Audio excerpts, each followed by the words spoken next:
자, 1학년 친구들 반갑습니다. 우리 지난 시간에 이어서 정치 두 번째 시간입니다. 지난 시간에는 우리가 뭘 했냐면 그런 걸 했었죠. 정치란 무엇인가? 사회적으로 희소한 가치들을 권위적으로 배분, 나눠주는 거죠. 권위라는 건 사람들이 자발적으로 따르게 만드는 힘이라고 했어요. 권위적으로 배분해주는 그런 과정들을 정치라고 했고요. 정치의 기능, 사회 통합이라든지 질서 유지라든지 바람직한 방향 제시라든지 이런 것들을 공부해봤고요. 그리고 그런 정치가 발전해온 과정들을 고대 아테네, 그리고 근대 대의민주주의, 현대 민주주의 이렇게 세 가지로 나눠서 공부를 해봤습니다. 자, 그러면 이제 민주주의의 개념에 대해서 한번 우리가 이번 시간에 자세하게 들어가 볼 건데요. 여러분 교과서로는 173페이지가 되겠죠. 자, 민주주의의 이념입니다. 첫 번째, 민주주의의 개념과 의미와 이념. 사실 그 정치에서 이제 민주주의가 뭐냐, 민주시민 교육이 뭐냐, 뭐 이런 얘기 했을 때 이거 정확하게 막 뭔가를 막 정의 내리기가 좀 다양해요. 그렇기 때문에 민주주의의 뭐 개념은 여러분들이 이렇게 분류할 수 있다는 걸 좀 참고해 주면 좋을 것 같아요. 민주적이라는 게 뭐냐라는 것에 대해서 이렇게 다양한 의미가 있기 때문에 좀 갈등이 많은 것 같아요. 잡음이 많은 것 같아요. 자, 민주주의는 크게 보면 이렇게 세 가지 정도로 분류할 수 있는데요. 첫 번째로는 그 나라의 정부가 어떠한 모양을 가지고 있느냐에 따라서 그냥 이게 민주적이냐 민주적이지 아니냐로 구분할 수 있어요. 자, 예를 들면 이런 겁니다. 소수 또는 1인이 지배하는 체제를 뭐라고 하냐면 이거를 뭐 왕정, 왕이 다스리는 정치 또는 귀족이 다스리는 정치, 귀족정 이렇게 불러요. 귀족 정치, 왕정, 왕정치. 예전에 이런 형태가 많았죠, 그렇죠? 그런데 오늘날 와서는 여러분들 왕 인정할 수 있어요? 귀족, 우리 사회에 다른 계급이 있다는 거 인정할 수 있어요? 그렇지 않기 때문에 오늘날은 그 모든 그 나라 국민 다수가 지배하는 정부 형태 이런 걸 뭐라고 하냐면 민주 정치라고 하는 거예요. 이런 거를, 그렇죠? 우리나라 대한민국을 뭐라고 해요? 리퍼블릭 오브 코리아라고 하잖아요, 그렇죠? 리퍼블릭. 어떻게 보면 공화제라는 거랑 좀 비슷한 개념으로 볼 수 있겠습니다. 공화제. 이렇게 다수가 지배하는 형태를 우리가 민주주의라고 이야기도 해요. 예전에는.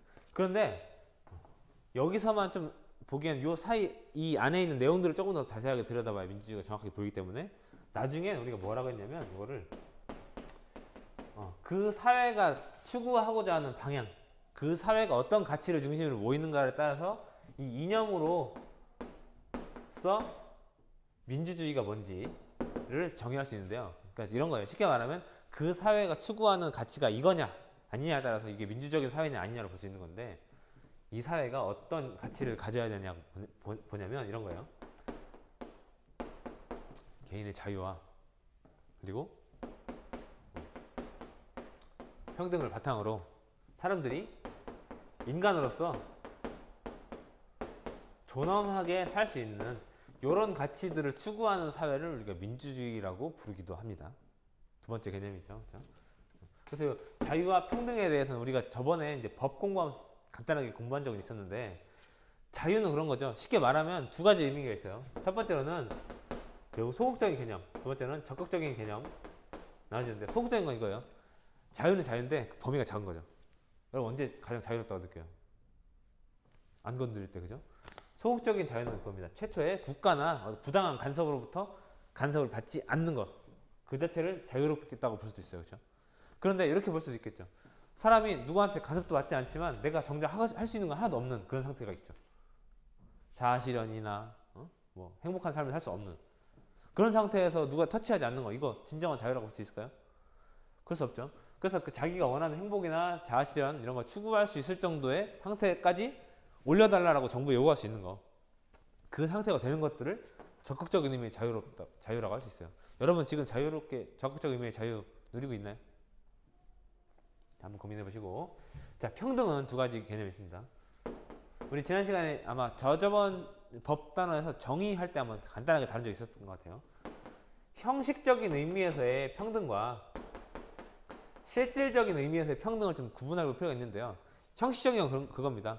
그냥 무조건 다 똑같이 주는 거예요. 자, 뭐 다리가 2개인 사람, 3개인 사람, 뭐 4개인 사람, 5개인 사람, 달리기 힘이 엄청 센 사람, 뭐 돈이 많은 사람, 적은 사람, 누구나 똑같은 출발선에서 달리기 시키는 거예요. 그렇죠? 기회를 똑같이 주는 거죠. 누구에게나 균등하게. 이게 형식적으로 아주 똑같죠? 그런데 여기서 달리기 잘하는 사람은 정해져 있어요. 이 사람이 치고 나갈 수 있는 힘이 되게 있어요. 그 사람이 어차피 1등 할 게 뻔해. 그렇죠? 그러면 나머지 사람들은 사실상 이 달리기 경주를 하는 의미가 없잖아요. 그렇죠? 실질적으로 달리기에서 누구나 우승할 수 있도록 어느 정도 그 사람들이 개인이 가지고 있는 차이를 인정하는 것들. 그러니까 어떻게 보면 여러분 이게 좀 정도가 심해지면 차별을 한다고 할 수도 있겠는데 이 차이를 인정하는 것들에서의 평등을 추구하는 것을 우리가 실질적인 평등이라고 합니다. 예를 들면 뭐 그런 거죠. 장애인 뭐 특별 뭐 우대 이런 거 있죠. 거기에 대해서 누구도 반발하지 않잖아요. 주차장에 대해서 주차장이 뭐 장애인 주차장이 훨씬 더 넓어요. 일반 주차장에 비해서. 그렇다고 해서 이거 좀 불평등한 거 아니야? 이렇게 생각하지 않잖아요. 그렇죠? 차이가 있기 때문에 그걸 인정하는 거죠. 어느 정도. 자, 이런 것들이 이제 자유와 평등이었고요. 인간의 존엄성. 인간이기 때문에 그 자체로 뭐 존중받아야 될 권리가 있다. 이게 인간 존엄성이죠. 그렇죠? 사람 취급받는 것들. 그렇죠? 이런 것들 가치가 유지되는 사회를 우리가 민주주의 사회라고 합니다. 자, 세 번째로는 조금 더 나가서 이제 그 사회 구성원들이 일상생활에서 생활 양식으로서 민주적으로 살고 있는가를 보고 그 사회가 이제 민주적이냐 아니냐를 볼 수 있는데요. 자, 생활 양식. 일상생활에서 우리는 친구들과 많은 정치 활동을 해야 돼요. 가치를 서로 나누는 활동. 그럴 때 힘을 가지고 뺏으면 안 되겠죠. 그렇죠? 이 생활 양식으로서 서로 이야기 잘 들어보고 건전하게 서로 비난이 아니라 서로 의견을 비판할 수도 있어야 되고요. 때로는 그 의견에 대해서 타협을 할 수도 있어야 되고요. 또는 좀 자기 마음에 들지 않더라도 너그럽게 존중해 줄 수 있고 관용을 베풀 수도 있어야 되고요. 의견이 대립된다면 조정이 그래도 어느 정도 안 된다면 다수결의 원리 이런 것들에 의해서 우리 일상생활 갈등들을 조절해 나가려고 하는 그런 마음, 이게 몸에 배어 있는지 이렇게 생활 양식으로서의 민주주의도 이렇게 정의해 볼 수가 있겠습니다.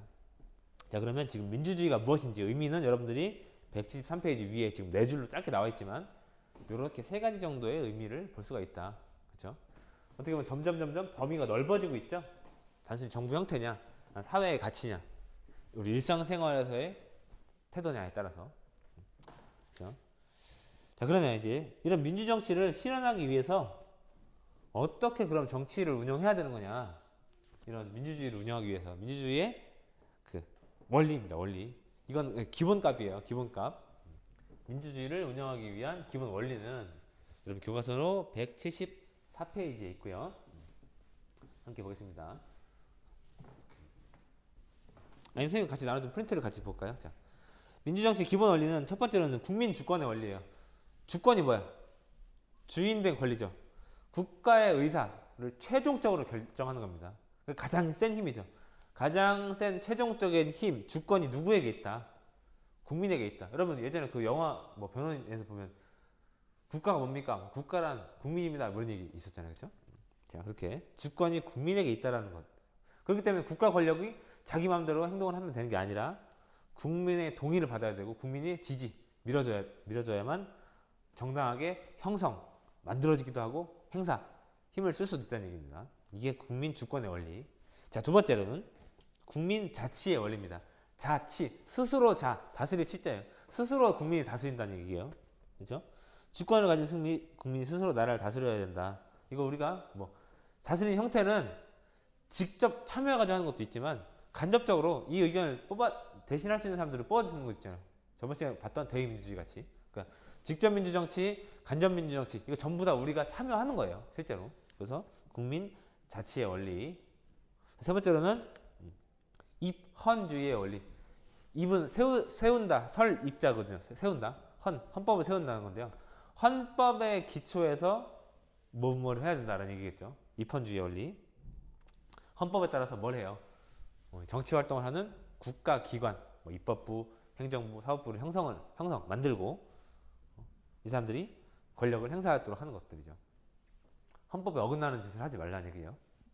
자, 다음 권력 분립, 나눌 분자죠.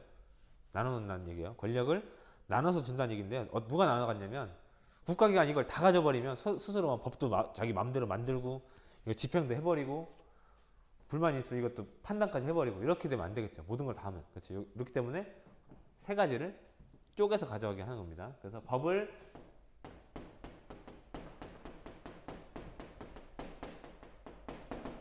만드는 사람들은 법을 우리가 이게 제정한다고 하고요. 행정부는 만들거나 고치거나, 행정부는 이렇게 만들어진 법을 가지고 그 법에 근거해서 활동만 하면 돼요. 집행하는 거죠. 그리고 사법부는 그 활동이 과연 법에 적법했는지 아닌지를 보고 그 법을 적용하는 이런 활동들을 하는 거죠. 요 세 가지가 나눠져 있어야 된다는 게 권력 분립의 원리입니다. 이거 왜 하는 걸까요? 한 명이 이거 다 가지고 있으면 안 되겠죠. 그렇기 때문에 서로 국가기관끼리 서로 상호 견제와 서로 힘을 균형을 맞추도록 함으로써 권력을 너무 많이 쓰는 남용하거나 횡포하는 것을 방지하기 위한 것이 권력 분립의 원리입니다. 자, 그렇죠. 알겠죠? 자, 그러면 이제 여러분 이제 교과서를 뒤로 조금 넘겨서 그럼 실제로 이제 민주 정치를 각 나라에서들은 어떻게 운영하고 있냐를 보겠습니다. 이걸 정부 형태라고 하는데요. 정부 형태는 크게 보면 두 가지예요. 크게 보면 입법부가 중심이 되는 의원 내각제와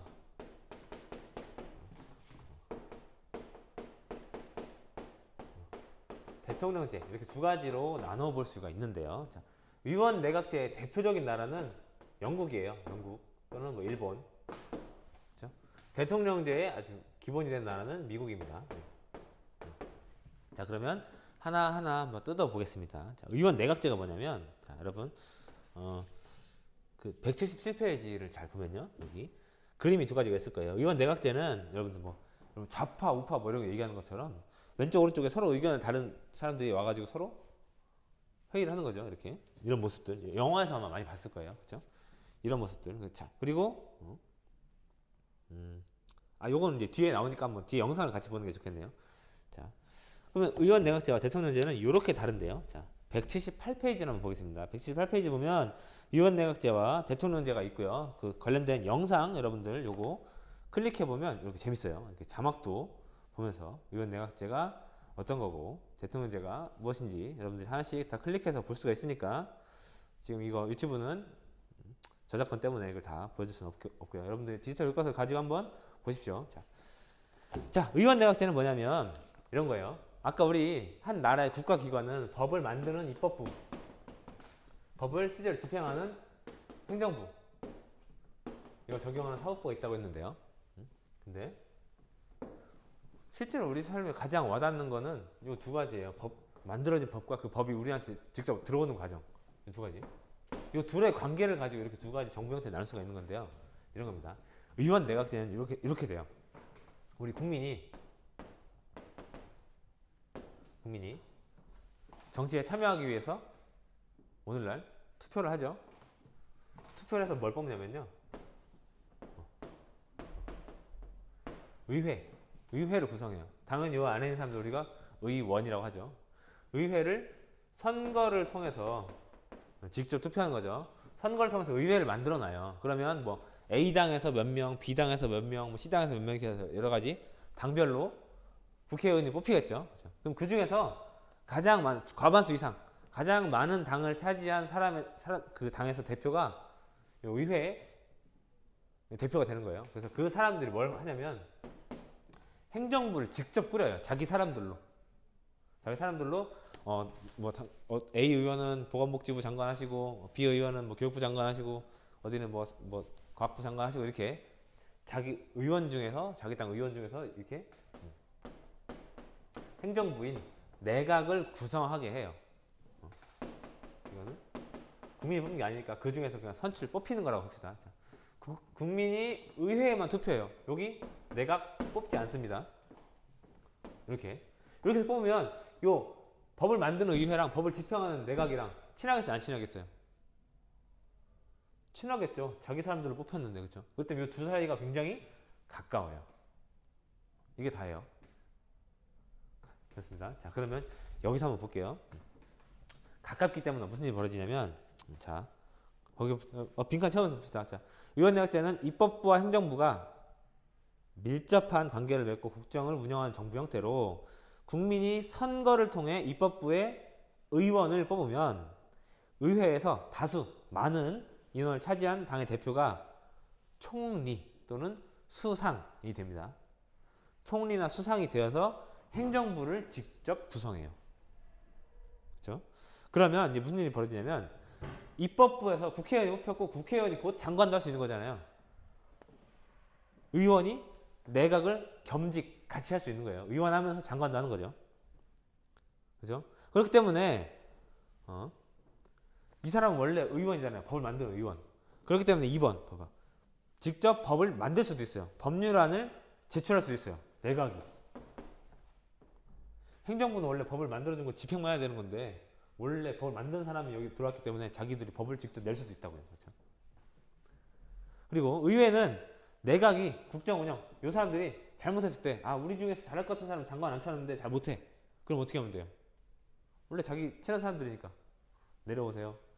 끌어올 수 있어요. 그죠? 그만두라고. 당신 못 믿겠다. 내각을 어떻게 할 수 있어? 내각을 믿지 못하겠다. 신임 할 수 있어요. 그러면 관둬야 돼요. 그죠? 그럼 내각이 의회 말을 잘 들어야 되겠죠? 그래요? 자, 그러면 내각은 할 말 없을까요? 야, 너 원래 같은 사람이잖아. 우리 너 나 하라고 앉혀놓고서 왜 나를 못 믿겠다고 내려오라고 하는 거야. 나도 너한테 할 얘기 있어. 의회 이럴 바엔 우리 그냥 국민들한테 다시 물어보자. 어떻게 보면 나도 국민이 시킨 건데. 그래서 의회를 해산시켜 버릴 수가 있어요. 그러면 처음부터 다시 뽑아야 돼요. 의회를. 그렇죠? 자, 이러면 무슨 일이 벌어지겠어요? 그래, 거기 들어갈 말. 특징 세 번째죠. 의회는 내각이 국정 운영을 잘못할 경우 내각 불신임권을 통해 새로운 내각을 구성할 수가 있는데 이런 내각은 의회 해산권을 통해서 의회를 서로 견제할 수가 있는 거죠. 의회 해산, 내각 불신임. 자, 의회가 해산되면 선거를 다시 해서 처음부터 다시 해야 된다. 자, 이러면 요런 정치 형태에서는 장점은 뭐냐? 국회의원들은 국민들한테 뽑혀야 되잖아요. 투표할 때마다. 그렇기 때문에 국민들이 뭐라고 하는지 잘 듣겠죠. 자, 국회의원은 정치적 요구에 민감할 수밖에 없어요. 다음 선거에서 또 뽑혀야 되니까. 그렇기 때문에 책임지고 하려고 그래요. 공약 내세우고 하려고 그러고. 그런데 그렇죠. 그리고 이 두 사람은 원래 같은 당 출신이기 때문에 서로 협력할 수 있어요. 그 마음만 잘 맞으면 법 빨리빨리 필요한 거 만들어주고 그대로 집행 잘하고 효율적으로 운영될 수도 있습니다. 그런데 단점은 만약에 다수당을 차지한 쪽이 어차피 많이 뽑히니까 이거 우리 마음대로 해도 돼 라고 자기 마음대로 횡포를 불 수가 있겠죠. 소수당 무시하고 완전히. 그렇죠? 다수당이 횡포를 할 수도 있고요. 또는 다수당이 안 나오는 경우도 있겠죠. 과반수가 안 나오는 당. 이 사회에 막 엄청나게 많은 당이 뽑혔어요. 그러면 다수당이 안 나오기 때문에 너도 나도 막 여기저기서 막 서로 국회의원들이 와가지고 자기들이 대표하겠다 막 싸울 수 있겠죠. 그렇죠? 그러면 내각이 구성이 안 되기 때문에 굉장히 정치적으로 어지러울 수도 있겠죠. 요게 이제 단점이 될 수도 있겠습니다. 자, 그럼 이제 다음으로 이제 대통령제로 넘어갈게요. 대통령제. 조금 다르고요. 대통령제는 이거 우리나라니까 여러분 잘 알 것 같아요. 국민이 입법부인 우리나라에서는 이걸 국회라고 하죠. 입법부인 국회의원을 뽑아요. 똑같은 얘기예요. 자, 국회의원을 뽑고요. 또 행정부의 대표인 대통령도 뽑아요. 이거 둘 다 뽑는단 말이에요. 둘 다 국민이 직접 선거를 통해 뽑아요. 그럼 서로 이 사람은 나도 국민한테 뽑혔고 나도 국민한테 뽑혔어. 그러니까 서로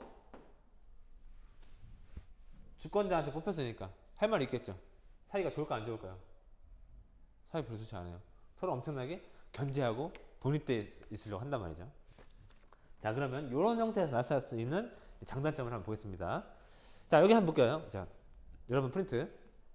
대통령제는 입법부와 행정부가 엄격하게 분리되어 있기 때문에 서로 견제와 균형을 이루는 정부 형태고요. 국민이 선거를 통해서 행정부인 대통령과 입법부인 의원을 각각 선출하고요. 행정부의 수반, 머리 숫자죠. 행정부의 으뜸, 대통령을 국민이 뽑았어요. 그러면 행정부 그 아래에 있는 각 부서의 장관들 있죠. 각 부, 뭐 장관들. 우리가 앞에서 이렇게 내각이라고 했던 거 이거는 대통령이 알아서 꾸리는 거예요. 우리는 대통령을 뽑았으니까. 그렇죠? 이렇게 되어 있습니다. 이런 특징은 뭘까요? 자, 국회의원은 장관을 할 수가 있어요, 없어요? 아까 여기서 가능했죠. 이 중에서 뽑았으니까. 근데 여기는 본질적으로 행정부 누가 관리하는 거야? 대통령이 하는 거기 때문에 국회의원이 마음대로 장관 할 수가 없어요. 장관 하려면 어떻게 해야 돼요? 국회의원 사퇴하고 나가야 돼요. 그렇죠? 두 개를 같이 할 수가 없어요. 그렇죠? 미국은 이래요. 원래 대통령제는. 그리고 행정부는 의회에다가 법을 만들어 달라고, 아까 우리 여기서 내각에서 법률안 제출권 있다고 그랬죠. 의원내각제에서는. 행정부에서 의회에다가 법률안 제출할 수가 없습니다. 이 사람은 법 만들어준 거 가지고만 해야 되는 거예요. 그 때문에 법률안을 제출할 수는 없어요. 근데 의회가 만들어준 거 그대로 무조건 따라야 되는 거 아니잖아요. 그렇죠? 그렇기 때문에 의회가 만들어준 법이 약간 이상하다 싶으면 내가 만들 수는 없지만 너 그대로 하진 않을 거야. 법률안을 거부할 수가 있어요. 자, 그 들어갈 얘기는 만들어진 법률안에 대해서 거부권을 행사할 수는 있습니다. 나 그렇게 안 할 거야. 다시 만들어 와. 라고 이렇게 보낼 수 있죠. 자, 이런 경우에 이제 국회는 대통령을 못 믿겠다고 해서 불신임할 수가 있어요, 없어요? 할 수 없어요. 자기들이 뽑은 거 아니에요. 불신임 못 합니다. 대신 어떻게 해요? 이 사람이 잘하고 있는지 못하고 있는지를 감시하고 견제하고 공직에서 끌어내려달라고, 탄핵이라고 하죠. 탄핵시켜달라고 요청은 할 수가 있어요. 사법부나 다른 곳에. 그렇죠? 탄핵을 요구할 수 있다. 국회가 대통령에게. 그럼 대통령도 마찬가지로 의회를 마음대로 해산할 수가 있어요, 없어요? 해산 못해. 해산 못해요. 해산 못하고 아까. 자, 그리고 의회는 대통령의 권한 행사에 대해서 각종 무슨 건이 있냐면 각종 동의권. 대통령이 너 이렇게 한다고 했었는데 의회도 손 놓고 보고 있는 게 아니라, 그렇죠? 의회가 만들어준 법대로 잘하고 있는지 못하고 있는지 동의해 줄 수 있잖아요. 그렇죠? 동의권 행사할 수 있고요.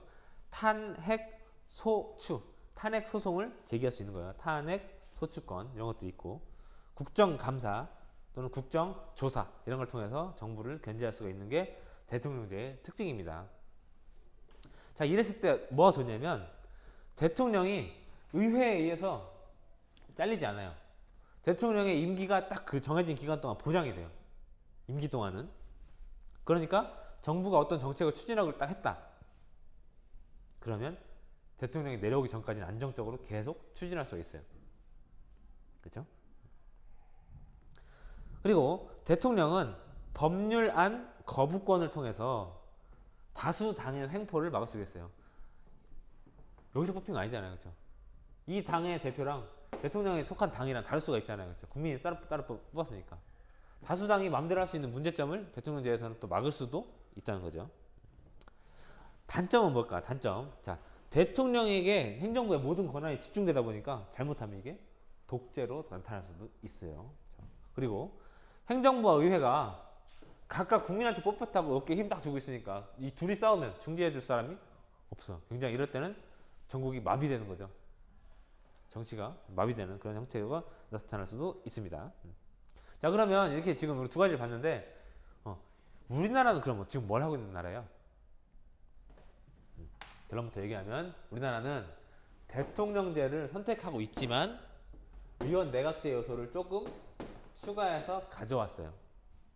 기본은 대통령제인데 의원 내각제 요소가 들어가 있습니다. 자, 뭐가 있는지 한번 알아보고 마무리할게요. 자, 우리나라에서는 대통령제 요소부터 먼저 알아보겠습니다. 자, 국민이 선거를 통해서 대통령을 뽑아요. 참고로 우리나라 대통령 임기 몇 년? 5년이죠, 5년. 5년 동안 한 번만 할 수 있어요. 자, 두 번째. 대통령이 행정부의 우두머리예요. 그렇죠? 대통령의 특징이죠. 자, 세 번째로 대통령이 법률안 거부권을 할 수 있어요. 자, 법률안 거부권이라는 얘기 여기 있어 없어요? 없죠. 대통령제의 고유한 특성이에요. 법률안 거부권.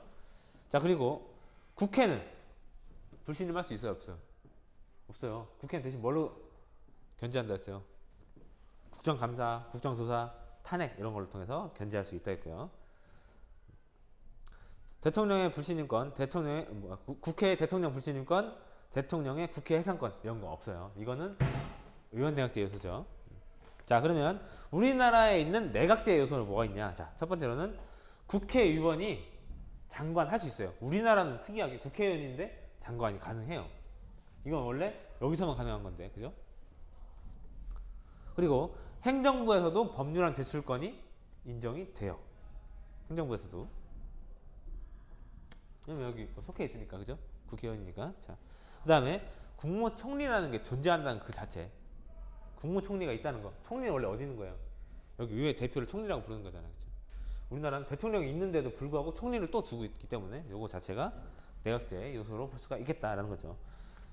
조금 어려운 내용들이 많았을 거예요, 여러분들. 대통령제, 내각제 이쪽은 사실 여러분들 지금 공부할 게 살짝 어려운 부분들이 많지만 아까 선생님이 이렇게 그려놓은 그림을 가지고 여러분들이 좀 머릿속에 이해하면서 차근차근 이거 왜 만들었고 장단점이 뭐고 한번 생각해 보는 게 좋을 것 같습니다. 자, 그러면 요렇게 해서 지금 우리 9단원까지 9단원 다 마쳤고요. 다음 시간에는 이제 10단원 정치 과정과 시민 참여에 대해서 한번 이론을 공부해 보는 시간을 가져보겠습니다. 고생 많았습니다.